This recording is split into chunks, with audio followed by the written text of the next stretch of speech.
کہیں کہ ہمارا رب اللہ ہے، پھر اس پر جم جائیں۔ ان پر فرشتوں کا نزول ہوتا ہے، نہ کوئی غم کرو نہ خوف، خوشیاں مناؤ جنت کی جس کا تم سے وعدہ کیا گیا تھا۔ اللہ کی ربوبیت پر اطمینان جب انسان کو ہو جاتا ہے، میرا رب اللہ ہے، ربی اللہ، انسان کے لیے نہ کوئی کھٹکا، نہ کوئی خطرہ، نہ کوئی خوف، نہ کوئی حزن۔ جو کچھ ہو رہا ہے کس کے اذن سے ہو رہا ہے؟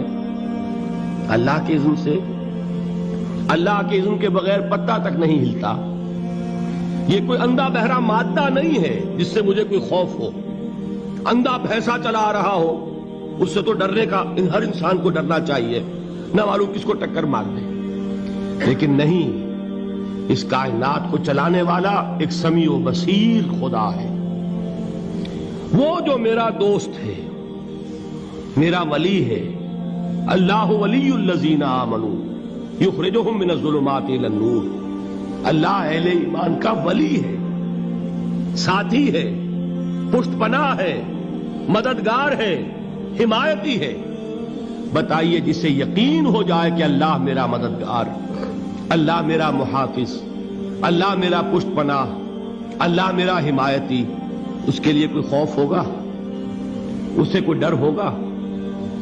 میں مثال دیا کرتا ہوں ایک بہت سادہ، پنجاب کے دیہات کی۔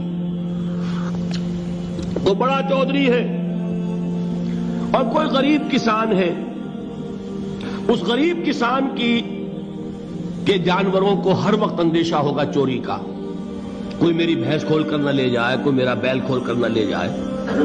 لیکن جس کے بارے میں یہ سب کو معلوم ہو کہ وہ جو بڑا چودھری ہے وہ اس کا دوست ہے، اس کی بچیا کو کوئی خوف ہوگا؟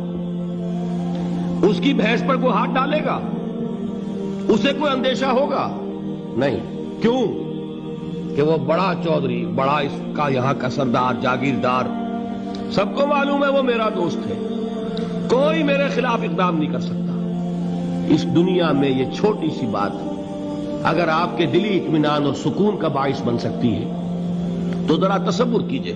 میں لفظ تصور استعمال کروں گا صرف اس لیے کہ اس کا ہم جس کو کہتے ہیں ادراک اور شعور کر نہیں سکتے، اگر کے ساتھ کر سکتے۔ اگر یقین ہو کہ اللہ میرا مددگار اور یقین ہو کہ اللہ ہر آن میرے ساتھ ہے، پھر کوئی خوف؟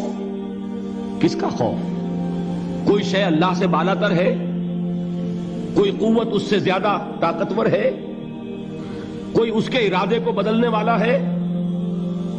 کوئی اس کی مشیت کے آڑے آنے والا ہے؟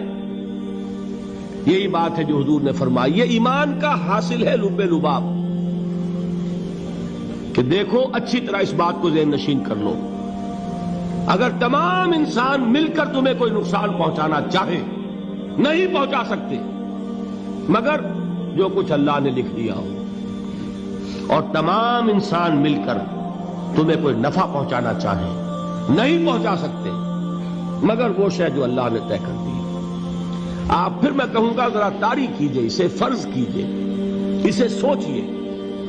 اگر اس حدیث پر ہمارا دل ٹھکا ہوا ہو تو کسی سے ڈر ہوگا؟ یہ مجھے نقصان نہ پہنچا دے، یہ میری رپورٹ خراب نہ کر دے، یہ میری انکریمنٹ نہ رکوا دے، یہ میرا یہ نہ بگاڑ دے، یہ میرے یہ نقصان نہ پہنچا دے۔ اس کا ڈر، اس کا ڈر، اس کا خوف، اس کی خوشامد، اس کے لیے جا کر طرح طرح سے اپنی عزت نفس کو ذلیل کروانا اس کے سامنے، یہ سب کچھ کیوں کرتا ہے انسان؟ جب سمجھتا ہے کہ اس کے ہاتھ میں میرا کوئی نفع ہے، اس کے ہاتھ میں میرے لیے کوئی ضرر ہے، یہ مجھے کوئی غضب پہنچا سکتا ہے، یہ مجھے کوئی نقصان پہنچا سکتا ہے، یہ میرا کوئی کام بنا سکتا ہے، یہ میری کوئی ضرورت پوری کر سکتا ہے، اسی کا نام شرک ہے۔ جہاں آپ نے یہ سمجھا کہ غیر اللہ کے اندر کوئی طاقت موجود ہے وہی شرک ہے۔ بتوں سے تجھ کو امیدیں، خدا سے نومیدی، مجھے بتا تو صحیح اور کافری کیا ہے؟ شرک تو یہ ہے۔ جس پر بھی تمہیں یہ خیال ہے، کلمہ ہے یہ کلمہ سوم، لا حول ولا قوت الا باللہ، ذرا اس پر دل کو کبھی اگر آپ تصور کریں، پھر فرض کریں، دل ٹھک جائے اس پر، کوئی طاقت نہیں،